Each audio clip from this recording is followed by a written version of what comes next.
Those phone calls, those robot calls keep coming in. And this is me being casual. Since Johnny Casual's not making videos anymore, I'm going to be casual with the coffee. And I must spend about 5 minutes a day deleting robot telemarketing calls from my phone. It's all the people who call me on my landline are robots, telemarketers and such. And at 5 minutes a day, I'm losing about a year of my life deleting phone calls from robot callers. Thanks a lot, robot callers, telemarketers, for stealing a year of my life. And I'm 54 years old, and I don't like people stealing my life. Speaking of being 54 and how much time's left of my life and wasting my life on deleting robot calls. This is me looking casual with my coffee. I want to tell you about an email I received about 12 years ago. 10 years ago. I started a blog called Herculage.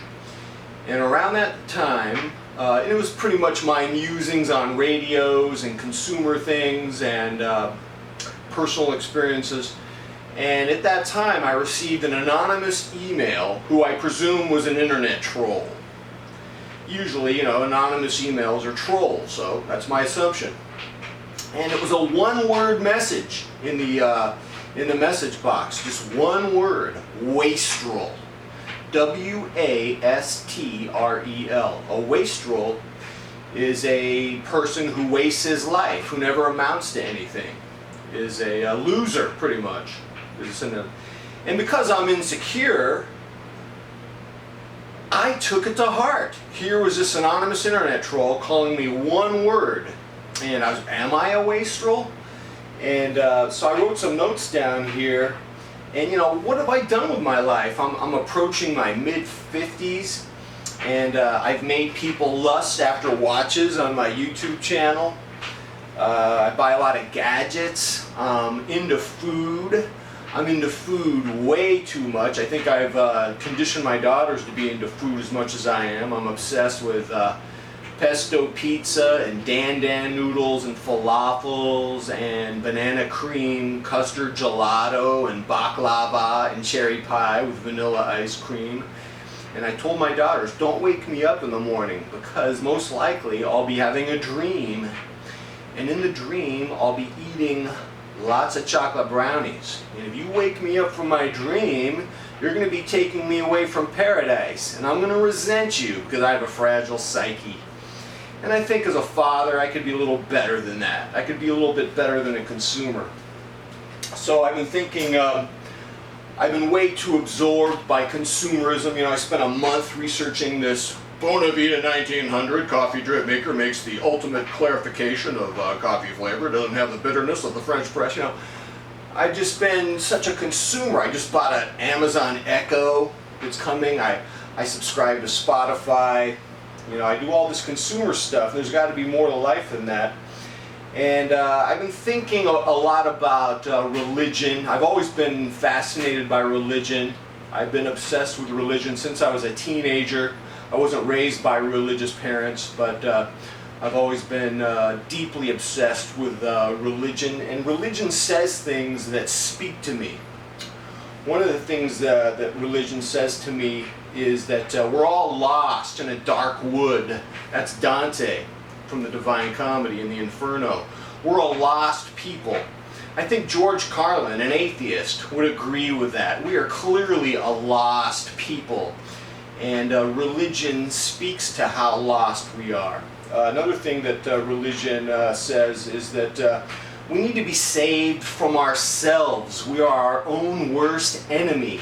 I completely relate to that as well. When I think of all the problems I've had in my life, I was the author of like the overwhelming majority of those problems. The other thing that I think about with religion is the comedian Jim Gaffigan, who's a Catholic, was on Bill Maher's Real Time on HBO a few weeks ago. And Bill Maher, who was an atheist, was taunting Jim Gaffigan for his Catholic faith. And Gaffigan said, "Hey man, I'm one of these people, I feel so horrible about who I am, I feel so badly about myself. I need to believe in a God who can forgive me. I completely relate to that as well. So I applaud Jim Gaffigan for laying it out on the line on Bill Maher. So, you know, I've wondered what would happen if I followed Jim Gaffigan's footsteps. I mean, I am agnostic because to me religion, it has a lot of beauty in it. I've heard the metaphor that religion is this delicious watermelon with a lot of good fruit in it, but to be truly religious you have to swallow the good fruit and the seeds, and I think there's too many seeds that I want to spit out for me to call myself religious without being a hypocrite. However, if I were religious, I notice things that I do now that aren't considered bad or sinful, they would seem really weird. And I jotted down a few things, like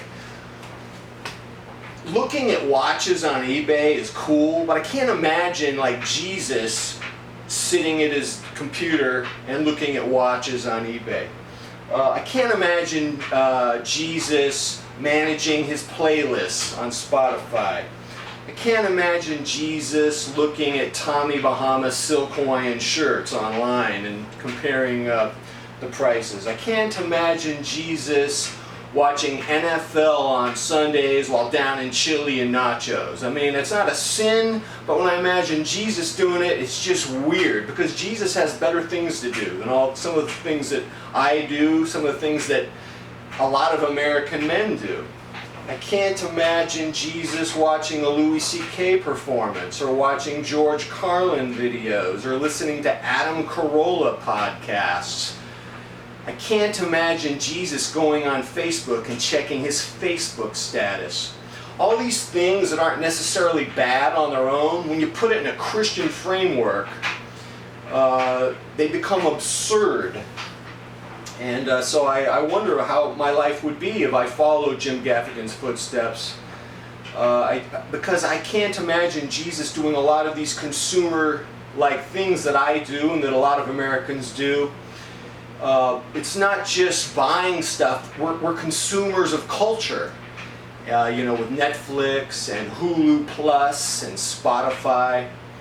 And I wonder how I would fare if I were religious. I think I would be sad. My wife would look at me at the dinner table and said, "Honey, what's wrong?" And I'm sad. I mean, the world's not saved, and there's a lot, I don't know, how many people can I help save in this world? I'm really sad. And my wife would say, "Oh, come on, cheer up, honey. You can only do so much.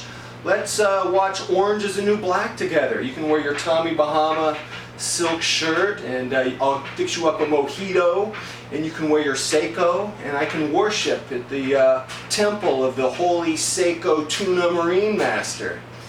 Oh man, I got a lot of work to do on this whole context thing. So that's it for today, my friends. Until next time, I am out.